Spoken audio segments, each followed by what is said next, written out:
Cette vidéo est réalisée en partenariat avec Oli. Pour les anciens peuples andins, Cusco était bien plus qu'une cité, c'était le nombril du monde. Édifiée à 3400 mètres d'altitude, elle est aujourd'hui un centre touristique vibrant à la croisée des Andes et du ciel. Cusco respire à un autre rythme, celui des montagnes, du vent, des pierres anciennes. Mais sous la surface colorée de cette effervescence moderne, quelque chose d'autre subsiste, car Cusco n'a pas été bâtie d'un seul geste, elle a été écrite, effacée, puis réécrite, encore et encore par des mains différentes, des peuples séparés par des millénaires. Chaque mur, chaque ruelle est une phrase d'un texte dont une partie a disparu.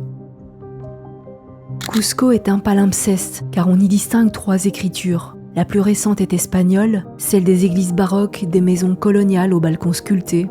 Sous elle, l'écriture inca, reconnaissable à ces petits blocs irréguliers, mal dégrossis, entassés les uns sur les autres avec un soin inégal. Un style simple qui contraste fortement avec la perfection géométrique des assises plus anciennes sur lesquelles il repose généralement. Et plus bas encore, la première couche, la plus ancienne, celle qui défie les classifications, d'énormes blocs polygonaux, ajustés sans mortier, épousant des formes multiples comme s'ils avaient été modelés à chaud. Ces blocs impressionnants sont les véritables fondations de Cusco. Les Incas eux-mêmes n'en ont jamais revendiqué la construction. La logique voudrait qu'ils les aient hérités, restaurés, intégrés à leurs propres bâtiments, conscients de manipuler quelque chose qui les dépassait. Leurs traditions orales, relayées par les chroniqueurs espagnols, évoquent un monde antérieur, détruit par un cataclysme et la venue d'un dieu civilisateur nommé Viracocha, venu enseigner aux hommes les arts et les lois. Certains monuments, disait-il, existaient déjà avant leur empire, hérités d'un âge plus ancien dont la mémoire s'était effacée. En marchant dans les ruelles étroites de Cusco, on peut littéralement lire le temps. Les fondations cyclopéennes soutiennent les assises incas, elles-mêmes prolongées par les murs espagnols. Partout la même image revient, celle d'un monde ancien, plus perfectionné, recouvert par des civilisations plus récentes, plus rudimentaires. Un paradoxe qui défie la chronologie admise, car ici le plus ancien est aussi le plus précis. Les blocs inférieurs, massifs, parfaitement ajustés, semblent issus d'une technologie aujourd'hui perdue. D'ailleurs, aucune reproduction expérimentale contemporaine, à l'aide d'outils manuels proches de ceux supposés de l'époque, n'a réussi jusqu'à présent à répliquer la perfection des constructions du Pérou. Merci à Oli, le partenaire de cette vidéo, qui a rendu ce voyage possible. Oli, c'est une gamme de boissons sans sucre, sans colorant ou arôme artificiel, mais délicieuses, dont je vous parlerai plus en détail dans quelques instants. Dans le cœur ancien de Cusco, la rue Hatun Rumioc illustre à elle seule cette stratification du temps. Les murs qui l'abordent appartenaient autrefois au palais d'Inca Roca, l'un des premiers souverains de l'Empire. Mais à y regarder de près, ces blocs n'ont rien d'inca. Ce mur ne fut pas bâti, il fut hérité, réparé par les Incas, et ses fondations servirent aux Espagnols pour en faire un palais épiscopal. Partout dans Cusco, le même phénomène se répète. Les palais des premiers souverains ont été édifiés sur des structures antérieures, dont la taille et la mise en œuvre dépassent les capacités techniques qu'on attribue aux Incas, qui ne connaissaient pas le fer, n'utilisaient pas la roue et ne connaissaient pas le principe de la poulie. Puis à partir du 8e souverain, cette tradition s'éteint brusquement. Les nouvelles constructions se limitent à des petites pierres locales, mal équarries, empilées sans précision. Le contraste est flagrant, plus on avance dans la chronologie, plus la technique régresse. Une régression qui contredit la logique même du progrès continu des civilisations. Tout indique que les Incas n'ont pas bâti Cusco, ils l'ont retrouvé. Ils ont réoccupé les ruines d'un monde plus ancien, restauré certains murs, ajouté leurs propres temples et leurs cours, mais sans jamais retrouver la perfection des assemblages originels. Les chroniqueurs de la conquête l'avaient déjà noté, les Incas ne revendiquaient pas la paternité de ces ouvrages. Dans la rue Hatun Rumioc, certaines pierres semblent porter la trace même de cette énigme. Sur plusieurs blocs massifs, on distingue des sillons verticaux, comme si la matière ramollie, attendrie, avait été creusée, peut-être sous l'effet de la chaleur. Elles ne correspondent ni à un travail de percussion, ni à une technique de taille connue des Incas. Elles évoquent plutôt un modelage, une action de retrait ou de fusion, comme si la roche avait temporairement perdu sa dureté. Les géologues parlent parfois d'érosion ou d'altération chimique, mais ces marques suivent des lignes trop nettes, trop dirigées pour n'être que des accidents naturels. Elles se répètent à divers endroits du Pérou, comme Sacsayhuaman ou Ollantaytambo, mais aussi en Égypte, à Assouan, Luxor ou Karnak, et même sur le site de Stonehenge.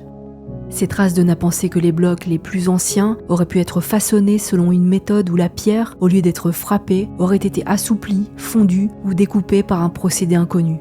Les archéologues y voient des marques de piquetage, les traces répétées d'un marteau en pierre ayant percuté la surface pour la dégrossir. Mais cette explication, bien qu'en apparence rationnelle, peine à rendre compte de plusieurs faits. Les marques de piquetage, lorsqu'elles existent, forment des impacts nets, multiples, organisés en motifs aléatoires. Or ici, les sillons sont continus, fluides et se fondent sans discontinuité dans la masse du bloc. Aucune trace de percussion n'est visible sur leurs bords, ni éclat, ni fracture, ni rebond. Elles ne sont pas non plus rectilignes comme les rainures d'extraction. Je parle rarement d'éléments personnels dans mes vidéos, voire jamais, mais je vais faire une exception cette fois-ci. En fait, j'estime que l'alimentation, c'est vraiment la base de la santé. Donc j'estime qu'il faut manger sain et équilibré. Et j'ai aussi arrêté totalement la consommation de soda depuis plusieurs années. Et j'ai longtemps cherché une alternative plus saine, sans compromis sur le goût. Et c'est là que j'ai découvert Oli. Oli, c'est une alternative plus saine aux sodas et aux boissons énergisantes classiques. Pas de sucre, pas d'arôme ni de colorant artificiel, très peu de calories et vraiment un goût incroyable. Il propose une large gamme, boissons énergisantes, iced tea, formules d'hydratation et milkshake. Il y en a pour tous les goûts, toutes les envies et tous les moments. Mon produit préféré, c'est le Oli Hydratation au goût fruit de la passion. Je l'utilise très souvent pendant mes séances de sport parce qu'il apporte des minéraux et des électrolytes. Et en plus, il est vraiment excellent. Et ici au Pérou, j'ai opté pour le Oli Energy au goût fruit du dragon. Toujours sans sucre, sans taurine et parfait pour tenir toute la journée sans caféinité en gardant toute son énergie et sa concentration. Si vous avez envie de tester Oli, vous pouvez bénéficier d'offres exclusives en utilisant mes codes personnels. Le code Réalité 5 vous offre 5 € de réduction dès votre première commande pour un minimum d'achat de 14,99 €. Le code Réalité vous offre 10% de réduction sur toutes vos prochaines commandes. Il vous suffit de cliquer sur le lien dans la description ou dans le commentaire épinglé ou de scanner le QR code qui s'affiche à l'écran et la réduction s'appliquera automatiquement au moment de la commande. Et en ce moment, une offre spéciale vous permet également de bénéficier de 30 € de réduction sur la box découverte en cliquant également sur ce lien. Au-dessus de Cusco, à plus de 3600 mètres d'altitude, s'étend Sacsayhuaman. C'est un lieu à la fois majestueux et déroutant, dont la puissance visuelle impressionne quiconque s'en approche. Ces gigantesques murailles de calcaire disposées en zigzag dominent toute la vallée. Chaque bloc pèse plusieurs dizaines, voire plusieurs centaines de tonnes. Leur ajustement est si parfait qu'on ne peut glisser une lame de couteau entre deux pierres. Ces murs qu'on attribue aujourd'hui aux Incas ont pourtant toujours suscité le doute, car ils semblent appartenir à un savoir plus ancien, à une maîtrise technique que la civilisation Inca pourtant brillante ne possédait pas. Ce que l'on voit aujourd'hui ne représente qu'une fraction du site originel. Les chroniques espagnoles rapportent qu'après la conquête, les conquistadors ont méthodiquement démonté Sacsayhuaman pour bâtir Cusco colonial. Chaque maison de la ville, écrivait Garcilaso de la Vega, contenait des pierres arrachées à la forteresse. Les murs autrefois 3 à 4 mètres plus hauts furent peu à peu démembrés et seuls les blocs trop massifs pour être déplacés restèrent en place. Le site que nous découvrons aujourd'hui n'est donc que l'ombre de ce qu'il fut. Pourtant, malgré les siècles, malgré les pillages et les tremblements de terre, Sacsayhuaman continue de défier le temps. Ces murailles résistent comme si elles avaient été conçues pour durer éternellement. Mais ce n'est pas cette partie, celle que tout le monde photographie, que je suis venu explorer. Les immenses terrasses en zigzag ont déjà été filmées des milliers de fois. Dans les zones que les visiteurs ne voient jamais, se trouve un troisième niveau d'architecture, celui qu'on appelle le style Hanan Pacha. On y observe des surfaces planes, des coupes précises, des escaliers et des plateformes creusées dans le substrat rocheux lui-même. Les formes y sont parfois circulaires, parfois géométriques et toujours d'une étonnante régularité. Ces structures moins connues, parfois appelées trônes ou hôtels, pourraient constituer les vestiges les plus anciens de tout le site. Elles semblent indiquer que Sacsayhuaman fut bâti sur plusieurs couches successives, un premier ensemble monolithique sur lequel furent ensuite érigés les murs mégalithiques, puis les ajouts incas. Cette superposition de styles reflète peut-être la véritable histoire de Cusco, une ville héritée, restaurée et réinterprétée à travers les âges. C'est dans cette zone moins connue, à l'écart des circuits touristiques, que l'on perçoit le mieux cette stratification. En observant les blocs renversés, les coupes interrompues et les escaliers brisés, on comprend que Sacsayhuaman n'est pas seulement un monument, mais une archive de transformation. Un lieu où chaque couche raconte une époque différente et où les Incas ne furent probablement que les derniers occupants d'un héritage tellement plus ancien.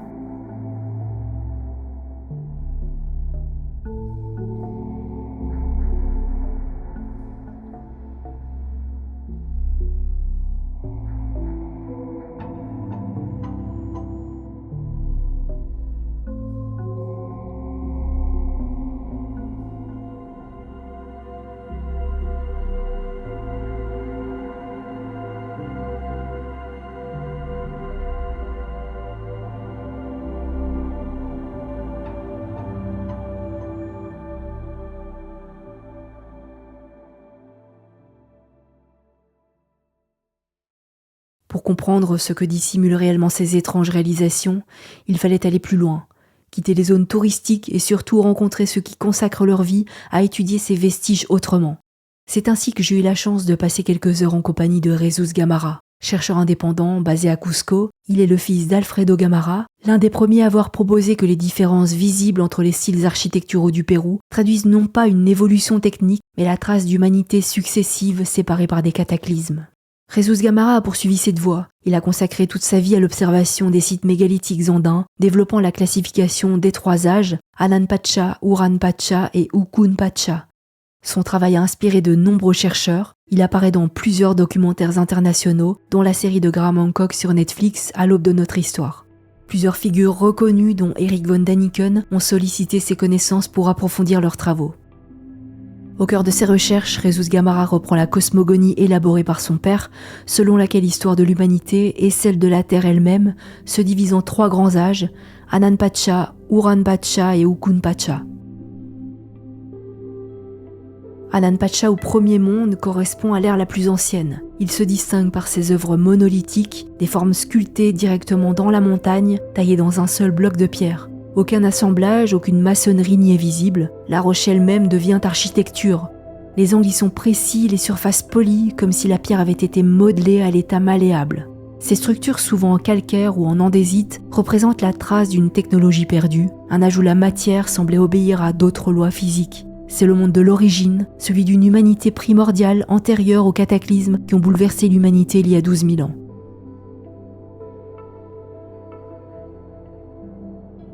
Vient ensuite Uran Pacha, le second monde. Il correspond à l'époque des grandes constructions mégalithiques comme celle de Sacsayhuaman, Ollantaytambo ou encore du Coricancha. Les blocs y sont polygonaux, parfaitement ajustés, parfois vitrifiés, comme si la pierre avait subi une fusion partielle. Chaque élément est unique, conçu pour s'emboîter avec ses voisins dans une précision géométrique que nos techniques modernes peinent encore à reproduire. Enfin, l'Ukun Pacha, le 3e âge, l'époque actuelle, correspond également à la période Inca. La pierre y est plus petite, travaillée à la main avec des outils rudimentaires de cuivre ou de pierre. Les murs sont composés de blocs irréguliers liés par du mortier ou de la boue. Les Incas dans cette lecture auraient cherché à imiter les formes de leurs ancêtres mégalithiques sans jamais atteindre leur précision ni leur complexité. Leur art, bien que remarquable, n'est plus que l'écho affaibli d'un savoir antérieur. Ukun Pacha n'est pas un âge de progrès, mais celui d'un monde déchu, reconstruit sur les ruines du précédent. Ainsi, les 3 âges forment la mémoire minérale de 3 mondes successifs. Chacun incarne un état différent de la Terre et de la conscience humaine. Dans les hauteurs de Cusco, ces mondes coexistent, superposés dans la pierre, comme les pages d'un livre que le temps n'a pas entièrement effacé.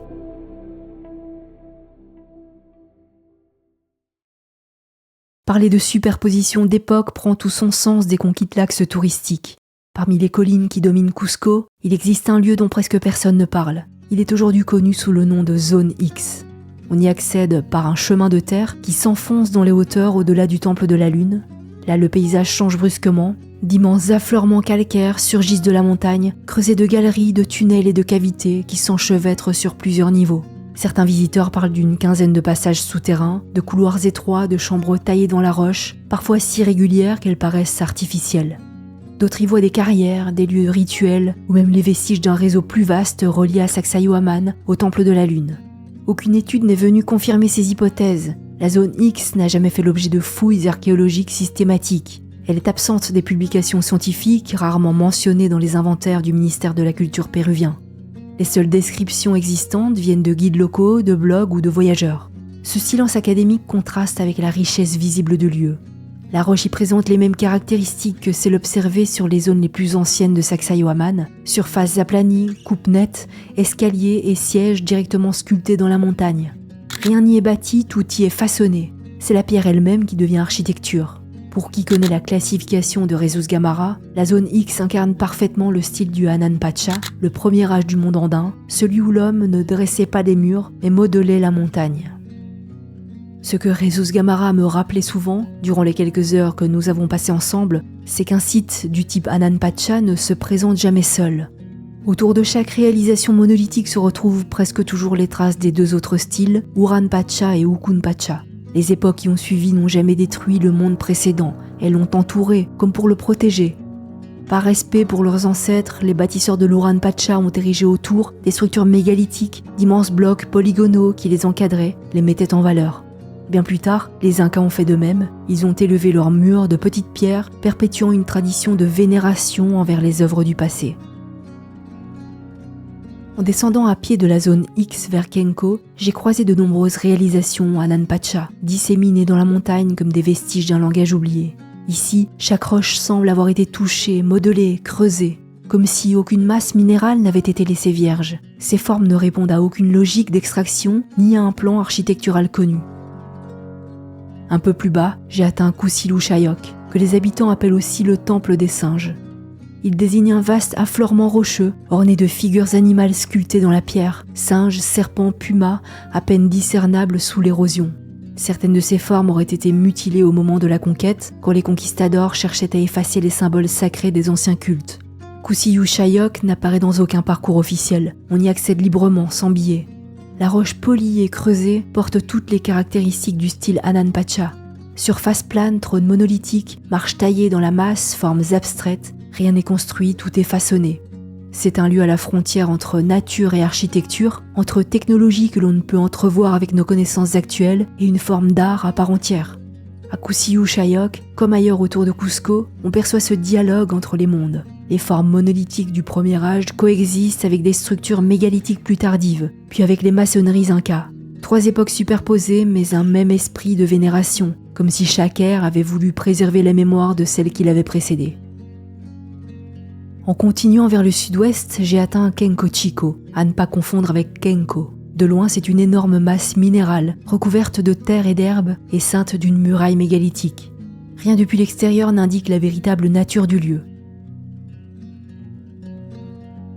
Mais dès que l'on franchit la pente, la masse minérale se dévoile pour ce qu'elle est réellement, un ensemble modelé dans la roche brute, d'une cohérence qui renvoie clairement au Hanan Pacha.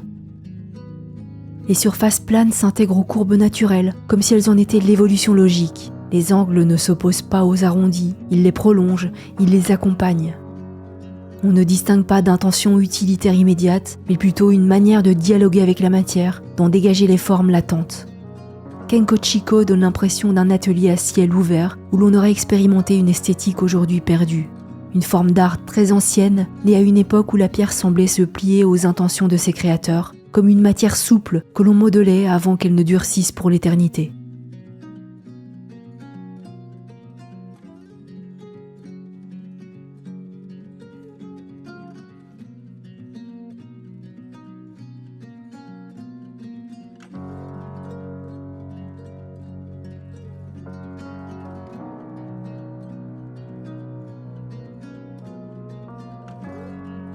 Le mot Kenko vient du quechua labyrinthe, une référence directe aux galeries creusées dans la roche et l'aspect extérieur du gigantesque mégalithe principal. Kenko présente des caractéristiques architectoniques et sculpturales qui rejoignent parfaitement ce que nous avons défini comme relevant du Hanan Pacha, une masse rocheuse façonnée in situ qui marque un savoir-faire supérieur.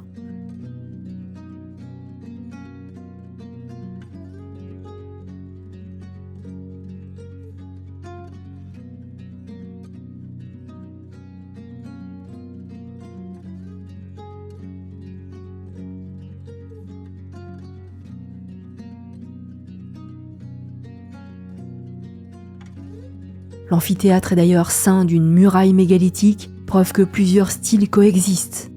Autour du noyau monolithique du Hanan Pacha, les blocs polygonaux du second âge l'Uran Pacha viennent former un écrin de pierre. À l'intérieur du monolithe, on accède à une petite pièce entièrement creusée dans la roche. Les archéologues l'appellent généralement chambre cérémonielle ou salle d'embaumement, en référence à la grande table monolithique qui occupe une partie de l'espace. C'est la fonction que l'on retrouve dans la plupart des ouvrages. Faute de traces écrites, toute pièce sculptée dans la roche et jugée énigmatique est automatiquement associée à un usage rituel ou sacrificiel. Mais cette lecture, bien qu'elle figure dans les études, ne dit rien de l'origine réelle de la structure.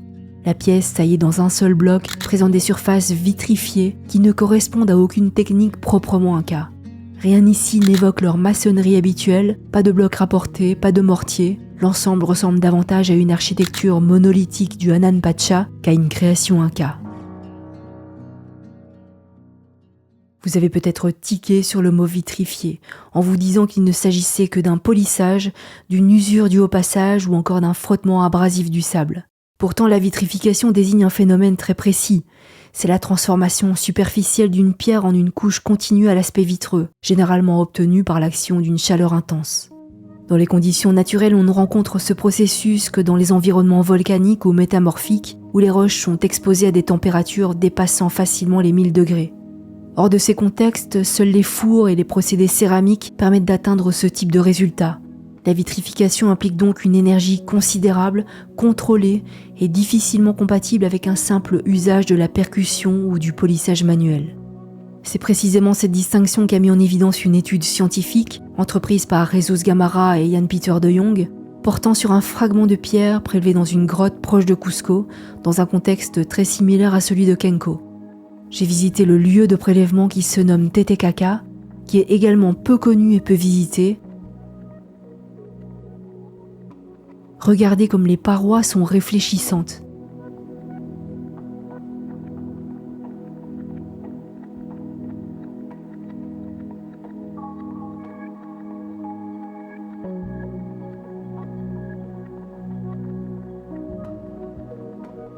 Un prélèvement a été analysé au microscope électronique et par microsonde au sein de l'université d'Utrecht. Les résultats sont sans ambiguïté.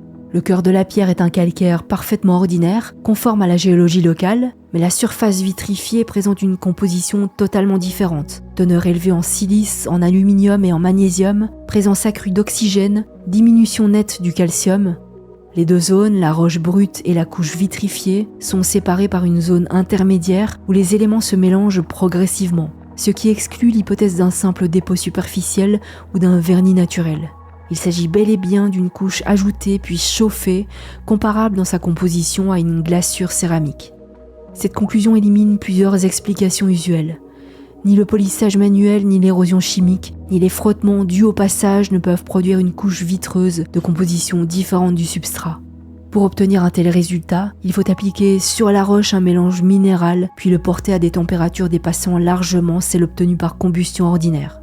Les expérimentations réalisées en Europe sur les forts vitrifiés ont montré qu'un feu contrôlé ne suffit pas à atteindre ces valeurs thermiques de manière homogène. Or au Pérou, la vitrification se rencontre sur des surfaces entières de mégalithes, parfois à l'intérieur de grottes, parfois sur des blocs massifs intransportables. Nous sommes donc devant un phénomène qui excède les capacités techniques attribuées aux cultures andines historiques.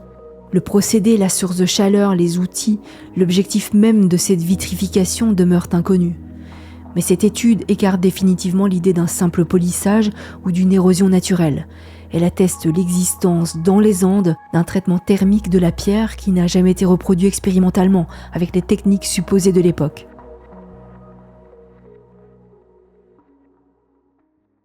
À ce stade, il devenait difficile de continuer à regarder ces sites avec les yeux du touriste. Les grottes vitrifiées de Titicaca, les tables monolithiques de Kenko, les formes Hanan Pacha disséminées entre la zone X et Kusiuchayok racontaient toute la même histoire, mais dans une langue que le discours officiel semblait refuser de lire. L'histoire d'humanités successives, chacune déposant dans la pierre l'empreinte de son monde avant de disparaître. Ce fil conducteur, une fois perçu, orienté naturellement vers d'autres lieux, où les traces de ces mondes superposés demeurent visibles avec une intensité intacte.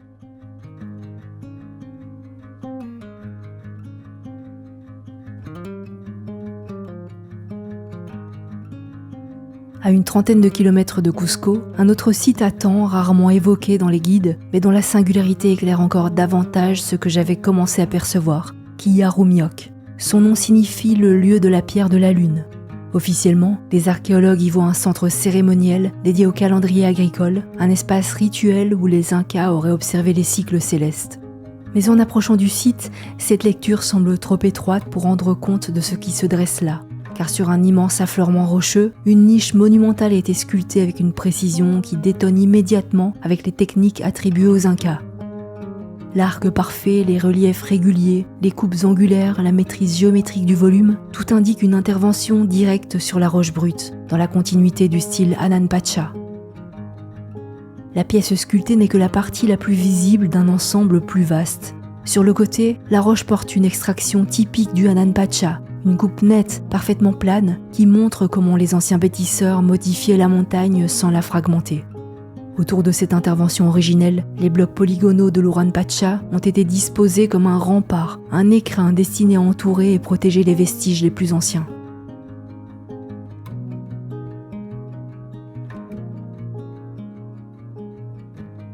En quittant Kiyarumiok, la logique du voyage semblait vouloir me conduire vers un site encore plus difficile à définir, comme si à mesure que les traces des 3 âges s'alignaient, un chemin invisiblement balisé se dessinait à travers la vallée sacrée.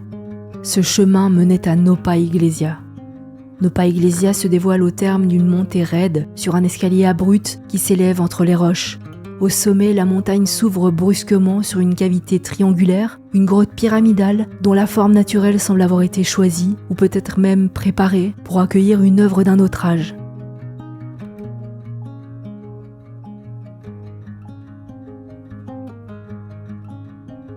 Avant même d'entrer, c'est le grand monolithe extérieur qui s'impose, une masse d'andésite entièrement sculptée, travaillée dans sa continuité. La façade présente une série de décrochements géométriques, d'une précision remarquable. Les angles sont nets, les surfaces d'une planéité étonnante, aucune trace d'outil visible et les volumes semblent taillés selon une logique interne qui dépasse les codes architecturaux connus des cultures andines tardives. Ce façonnage extérieur, réalisé sur une roche d'une dureté extrême, ne correspond à aucune technique inca documentée. Rien ici n'est construit, tout est extrait, modelé, sculpté dans un seul et même bloc. On retrouve la même signature que dans les zones les plus anciennes de Sacsayhuaman, de Kenko ou de la zone X. Un travail sur la matière brute qui semble avoir exigé une maîtrise totale de la géométrie et une connaissance approfondie du comportement de la pierre. En s'avançant dans la cavité, l'œil est naturellement attiré vers un second élément tout aussi déconcertant, la niche intérieure. Cette niche est creusée dans une surface d'andésite, d'une homogénéité parfaite dont la planéité défie les techniques supposées des tailleurs de pierre inca. Les parois sont si droites, si nettes, qu'elles évoquent davantage un usinage qu'un travail manuel. Les archéologues, faute d'éléments concrets, en donnent une interprétation rituelle. Ils y voient une niche cérémonielle, un espace propitiatoire lié au culte inca des Huacas. Mais cette lecture fondée sur l'usage présumé du site au XVe siècle ne dit rien de son origine réelle. Comme souvent, dès qu'une structure échappe aux classifications admises, on lui attribue une fonction symbolique ou religieuse, faute de mieux. Rien dans ce lieu n'appartient intégralement au monde inca, à part le mur de pierre brute que l'on découvre en retrait dans la cavité même de la grotte. Une maçonnerie modeste, fragile, composée de petits blocs irréguliers et de mortiers. Une petite pause bien méritée avec Oli. Shinchero ne m'avait jamais vraiment parlé. Il y a 2 ans, je n'y avais vu qu'un écho lointain de Sacsayhuaman, des murs impeccablement ajustés, certes, mais composés de blocs plus petits, moins imposants. Je m'étais arrêté là, convaincu d'avoir cerné l'essentiel. Shinchero me paraissait n'être qu'une variation mineure du style Uranpacha, une version allégée de la grande enceinte cyclopéenne qui domine Cusco. Et puis je suis revenu, cette fois le site m'a forcé à regarder ailleurs. Tout d'abord au sommet d'une terrasse, j'ai remarqué un affleurement rocheux que je n'avais jamais vraiment observé. À première vue, il se confond avec le relief naturel, une masse minérale brute, partiellement érodée. Mais en s'approchant, les détails se précisent, la surface révèle des plans réguliers, des angles, puis des marches dégagées dans la roche elle-même.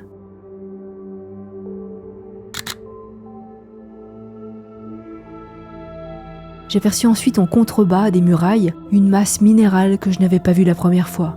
De loin, sa silhouette semblait taillée par l'érosion, une forme allongée ponctuée de ce qui ressemblait à des marches et à des pans lissés. Sur les plans, elle est renseignée comme la pierre mystérieuse.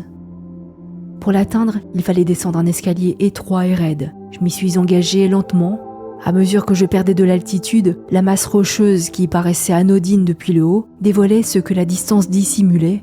Le bloc était ouvert, littéralement fendu en deux, comme si une force l'avait un jour séparé pour créer un passage.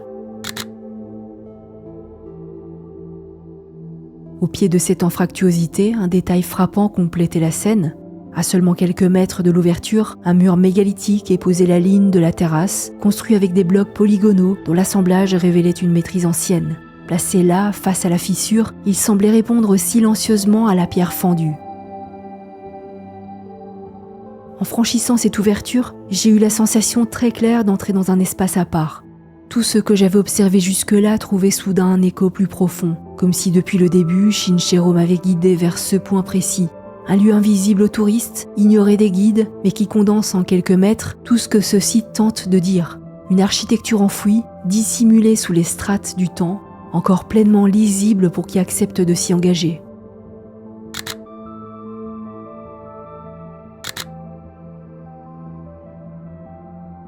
En descendant plus bas, j'ai compris que le lieu ne se limitait pas à cette première ouverture.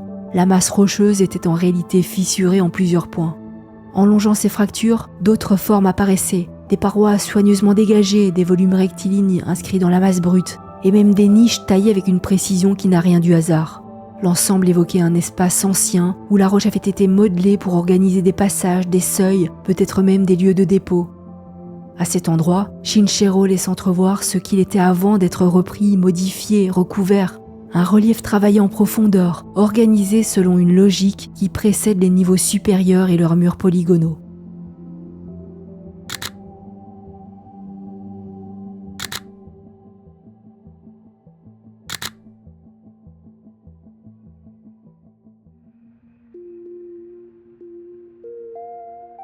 Officiellement, Ollantaytambo est présenté comme une forteresse inca et un centre administratif stratégique attribué au souverain Pachacútec. Selon la version admise, il s'agissait à la fois d'un domaine royal, d'un centre cérémoniel et d'un verrou militaire chargé de contrôler l'accès à la vallée sacrée et la route menant vers Machu Picchu. Les guides décrivent un ensemble cohérent, un village inca, des terrasses agricoles monumentales, un temple dédié au culte du soleil et un système défensif dominant le fond de la vallée. Visuellement, le site frappe d'abord par sa verticalité. Au-dessus du bourg actuel, dont le plan en damier remonte à l'époque inca, une immense paroi de terrasses grimpe à flanc de montagne. Depuis la place centrale, on distingue nettement ces gradins massifs qui escaladent la pente, rythmés par des escaliers droits taillés dans la pierre. Avant d'entamer la montée vers le temple du soleil, j'observe les blocs qui sont exposés sur le sol. L'un d'eux attire particulièrement mon attention. C'est un monolithe dressé comme un fragment arraché à un ensemble plus vaste. Sa face principale porte de longues gorges verticales, parallèles. La pierre donne l'impression d'une surface dans laquelle on aurait fait glisser une cuillère dans la crème glacée.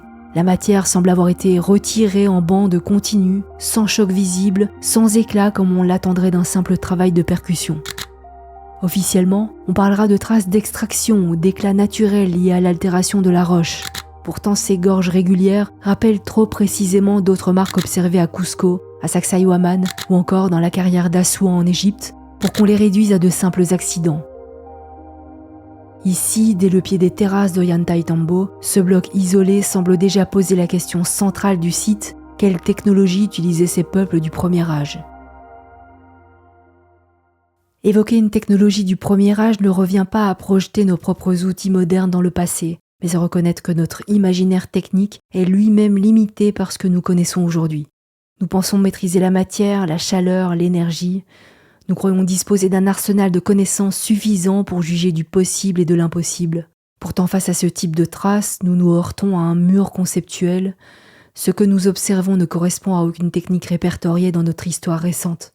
Les spécialistes évoquent parfois le polissage, parfois l'extraction, parfois l'érosion naturelle, mais ces explications échouent à rendre compte de l'ensemble des faits. Rien n'oblige à adopter cette perspective restrictive. Si l'on accepte l'idée que plusieurs humanités se sont succédées, séparées par des cataclysmes majeurs, comme le suggèrent de nombreuses traditions du monde, alors il devient plausible que des techniques aujourd'hui disparues aient pu exister. Des procédés dont nous n'avons même plus la grammaire conceptuelle, des manières d'agir sur la matière, de l'assouplir, de la chauffer, de la modeler, qui n'entrent dans aucune des catégories que nous employons aujourd'hui. On peut mobiliser 1000 spécialistes, cela ne suffira pas à dissiper l'énigme, car le problème n'est pas le manque d'expertise, mais le cadre même dans lequel cette expertise opère. Nous observons ces mégalithes avec les outils conceptuels d'un monde qui n'a jamais connu la technologie qui les a produits. Autrement dit, même les études les plus minutieuses se heurtent à une limite. Nous ne pouvons interpréter que ce que nous sommes capables d'imaginer.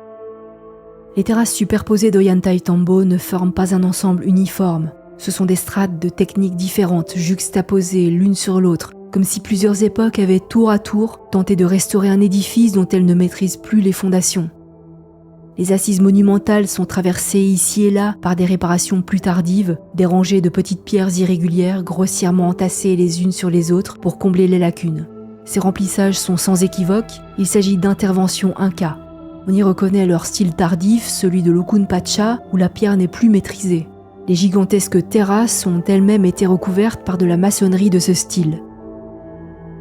En observant ces murailles, on comprend que l'histoire officielle, celle d'un complexe inca homogène, se délite devant la réalité des faits. Ollantaytambo est un texte ouvert. Les blocs les plus anciens parlent le langage d'un monde antérieur, tandis que les petites pierres tardives témoignent d'une tentative maladroite de conserver ce qui ne pouvait plus être produit. Plus on gravit les marches, plus ce dialogue entre les âges s'impose comme la véritable trame du site.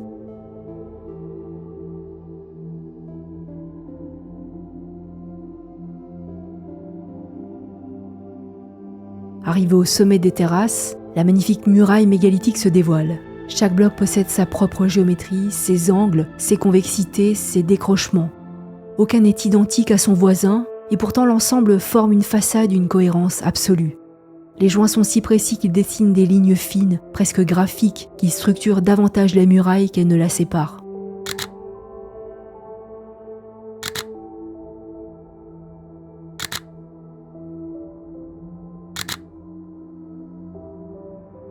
Les protubérances visibles sur plusieurs blocs ajoutent une autre énigme. Elles ne sont ni décoratives ni fonctionnelles dans un sens que l'on puisse comprendre aujourd'hui. Certains d'entre vous aiment y voir des poignées destinées à faciliter la manutention des pierres, mais cette hypothèse ne résiste pas à l'observation. Elles n'apparaissent que sur certains blocs et leur répartition semble répondre à une logique presque stratégique, car les blocs présentant ces particularités sont presque toujours regroupés. Arriver au sommet des terrasses, c'est se retrouver face au Temple du Soleil. Le nom est séduisant, mais il ne dit rien de la véritable nature de ce qui se dresse ici, car ce mur monumental, ce fronton colossal, composé de blocs parfaitement jointifs, n'est pas fait de la pierre locale. La roche est différente. Il s'agit d'un granit rose, ou plus exactement d'une rhyolite rose, dont la carrière se trouve de l'autre côté de la vallée, à Kachikata. La carrière désignée par les archéologues se situe à environ 5 km à vol d'oiseau, sur l'autre versant du canyon, séparé du site par un ravin abrupt et le cours de la rivière Urubamba. Pour atteindre Ollantaytambo, les blocs devaient être extraits, façonnés, transportés vers la rivière, descendus jusqu'au lit, franchir l'eau, puis être hissés jusqu'au sommet des terrasses. Le granit est l'un des matériaux les plus difficiles à travailler, et certains monolithes ici pèsent jusqu'à 70 tonnes. Le Temple du Soleil est l'un des lieux où l'incohérence du récit officiel apparaît le plus nettement. Si l'on suit l'histoire académique, les Incas auraient extrait, taillé ces monolithes à l'aide d'outils en cuivre, les auraient transportés sur plusieurs kilomètres à travers une vallée accidentée, les auraient hissés jusqu'ici, puis ajustés avec une précision que même nos ateliers modernes peinent à reproduire. Le tout en n'ayant à leur disposition que des outils en métaux mous, n'utilisant pas la roue, ne connaissant pas le principe de la poulie et n'ayant pas à leur disposition d'animaux de trait.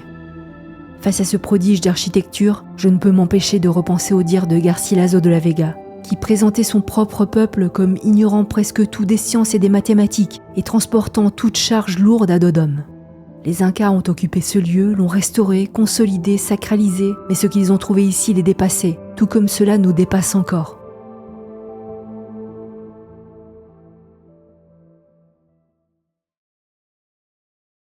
J'ai passé plusieurs heures au sommet de ces terrasses, face au vent qui descendait de la montagne et aux nuages qui glissaient le long des crêtes. Il y avait dans ce silence une forme de gratitude simple, celle d'être là à cet instant précis, devant des pierres dont la seule présence me rappelait la succession des humanités et l'existence dans des temps immémoriaux de civilisations possédant des technologies capables de tels prodiges. Je mesurais la chance que j'avais de pouvoir voir ce lieu, autrement que comme une curiosité touristique, d'y chercher autre chose que des certitudes ancrées dans les livres. À ce moment-là, quelque chose s'était déjà déplacé en moi. L'ensemble de ce voyage, les heures à marcher, à écouter, à confronter ce que je croyais savoir à ce que la pierre révélait, prenait une cohérence nouvelle. J'avais franchi un seuil sans m'en rendre compte et je savais que l'exploration n'était pas terminée. Car ce site, malgré son apparence écrasante, ne montre sa véritable nature qu'à ceux qui acceptent de descendre encore plus profondément dans son énigme. Il me restait une dernière étape, celle où Ollantaytambo parle du premier âge, Hanan Pacha, là où l'architecture cesse d'être assemblée et redevient façonnée dans la montagne elle-même, là où peut-être se laisse entrevoir ce que fut vraiment l'origine.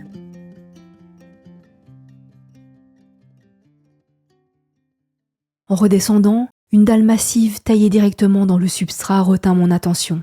3 gorges parfaitement parallèles apparaissent, creusées avec une précision qui ne ressemble à rien de connu dans l'outillage andin.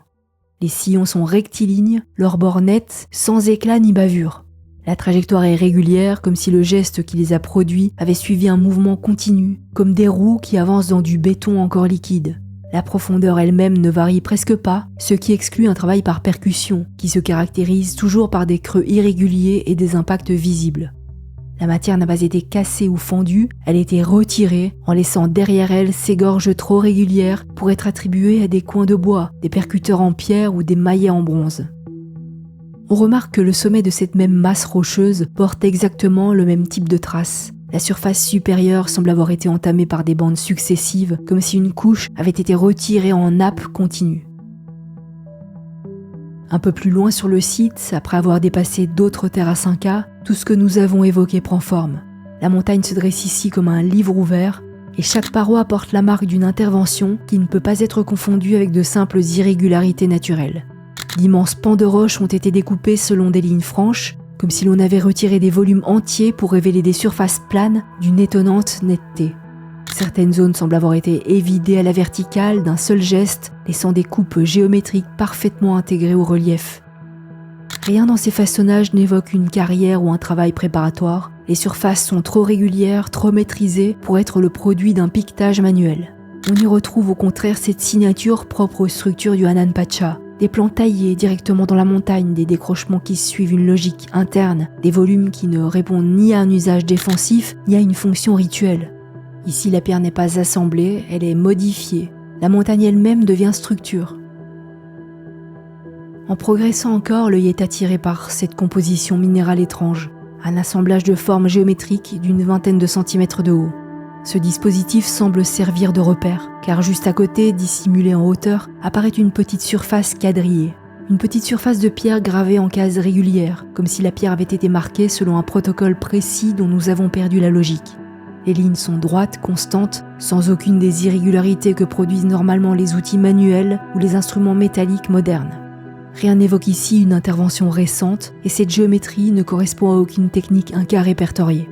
Ce motif ne trouve pas davantage d'équivalent dans les procédés industriels actuels. Aucune machine moderne n'imprime ce type de trame sur la roche brute, encore moins sur une surface intégrée à la montagne elle-même. Le quadrillage n'explique ni une extraction, ni une préparation de surface, ni une fonction hydraulique, et ne répond à aucun usage connu dans les Andes. Il demeure une anomalie révélatrice d'une intention dont nous ignorons tout.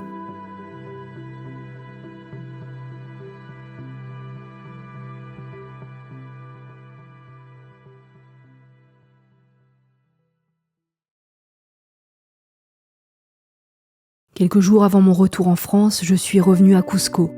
La ville paraissait à la fois familière et différente. Les mêmes rues, les mêmes façades coloniales, le même sourire sur le visage des Péruviens, rien n'avait changé, et pourtant tout semblait méconnaissable. Ce n'était plus seulement une capitale andine chargée d'histoire, ni même un héritage multimillénaire transmis d'empire en empire. Cusco apparaissait désormais comme une survivante, un vestige immémorial, porteur de la trace de plusieurs humanités successives, chacune balayée par un cataclysme avant que la suivante ne vienne se reconstruire sur ses ruines. En marchant dans ces ruelles, je n'avais plus simplement le sentiment de traverser une ville, mais celui de traverser des couches de temps, superposées comme les strates d'un monde qui refuse d'oublier ce qu'il a été. Mes pas m'ont mené presque malgré moi vers l'un des lieux les plus emblématiques de Cusco, le Coricancha. Les Espagnols y ont construit le couvent et l'église Santo Domingo sur les fondations très anciennes d'une construction d'une civilisation antérieure. La face arrière de l'édifice permet de constater clairement la différence de style. Par 2 fois, des tremblements de terre ont mis à mal l'édifice, détruisant entièrement la construction coloniale. Les fondations mégalithiques, elles, sont restées intactes. Le plus ancien est encore une fois le plus sophistiqué, et aurons-nous jamais une réponse concernant la datation exacte de ces prodiges d'architecture? En pensant à tout cela, les paroles de Jesus Gamarra me revinrent en tête. Pour lui, la question ne faisait aucun doute. Le continent américain tout entier correspondait à l'Atlantide, et Cusco en était la capitale, appelée Poséidonis dans les textes de Platon. Le Coricancha, dans cette perspective, en devenait le sanctuaire principal. Il s'inscrivait donc dans la continuité de Francis Bacon, auteur de la Nouvelle Atlantide parue au XVIIe siècle, qui voyait déjà dans le Nouveau Monde une confirmation tangible du récit de Platon. Je comprenais sa position et la cohérence de ses propos, mais pour moi, cette équivalence ne fonctionnait pas. L'Atlantide, dans le texte de Platon, est un continent englouti, un monde entièrement disparu sous les eaux. Rien dans la nature même du continent américain ne correspond à cette disparition totale. L'idée restait séduisante dans son ambition, mais elle m'apparaissait comme une interprétation trop éloignée du récit original pour être retenue telle qu'elle.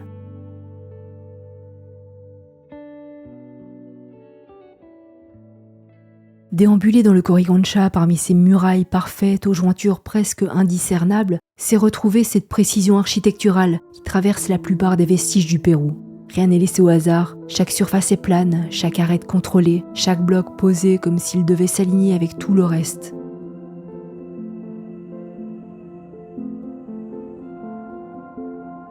Les niches trapézoïdales sont l'un des éléments les plus caractéristiques. On les retrouve dans plusieurs sites mégalithiques majeurs, Ollantaytambo, Machu Picchu, Tambo Machai, comme une sorte de marque de fabrique d'un style plus ancien. Elles sont toujours obstruées. Au Coricancha, seules 3 d'entre elles sont de véritables ouvertures. 3 fenêtres alignées avec une exactitude remarquable, comme si leur position répondait à une règle précise. Une ouverture énigmatique sculptée dans une andésite extrêmement dure présente des évidements internes, des décrochements millimétrés, des encoches répétées, des alignements de perforations parfaitement réguliers. Le tout est exécuté dans l'andésite, dont la dureté approche celle du granit. Une matière que ne pouvaient pas entamer les outils incas, composée de cuivre, un métal mou.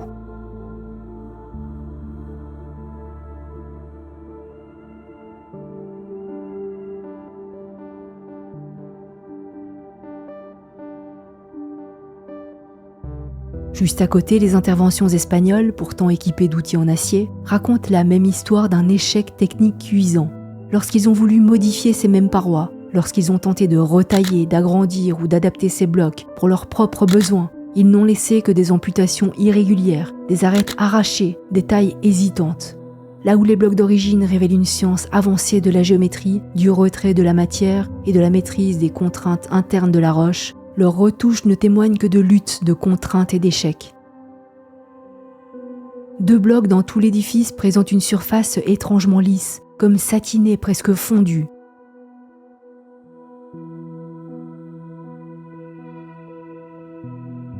Sous certains éclairages, elle renvoie une brillance inhabituelle, comme si la roche avait subi une montée en température suffisante pour altérer sa texture sans la fracturer.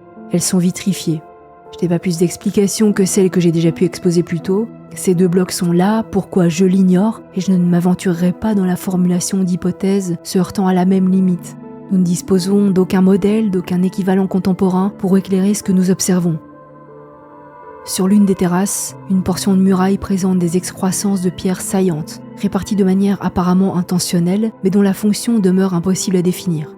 Ces formes rectangulaires, parfois massives, parfois réduites à de simples plots, ne suivent aucun motif décoratif connu, aucun système d'assemblage, aucune logique structurelle évidente. Elles semblent simplement posées là, comme les vestiges d'un dispositif dont nous ne percevons plus le sens. L'ensemble donne l'impression d'un vestige partiel, comme si nous ne disposions que d'un fragment d'un système plus vaste aujourd'hui disparu. Et c'est peut-être cela finalement le fil rouge de tout ce voyage. Partout des traces, des indices, des éléments trop isolés pour être compris, mais trop précis pour être dus au hasard.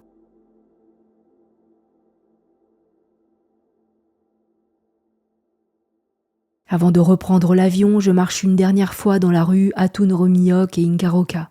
Les mégalithes sont là, inaltérables, et je me demande combien d'humanités futures se poseront les mêmes questions que moi face à ces prodiges. Ces murs survivront encore quand nos villes auront disparu. Ils défieront d'autres archéologues, d'autres voyageurs, d'autres peuples qui, comme nous, tenteront de comprendre des œuvres qui les dépassent et d'en reconstruire l'histoire à partir de fragments. Cette pensée me suit un moment. L'idée que ces réalisations ne sont pas seulement les vestiges d'un passé, mais aussi les énigmes du futur. La seule conclusion honnête est de laisser la question ouverte et de vous laisser les seuls maîtres de vos réflexions. Merci à Oli d'avoir sponsorisé cette vidéo. Si vous cherchez une alternative plus saine aux soft drinks, sans sucre, sans additifs, avec un goût incroyable, je vous laisse tous les liens et codes dans la description. Et pour aller plus vite, scannez le QR code qui s'affiche ici. Merci d'avoir suivi la vidéo jusqu'au bout, n'hésitez pas à me dire ce que vous en pensez en commentaire. N'hésitez pas non plus à me suivre sur les réseaux sociaux, où je partage pas mal d'articles et de photos inédites. Vous trouverez les liens en description. À la prochaine, salut.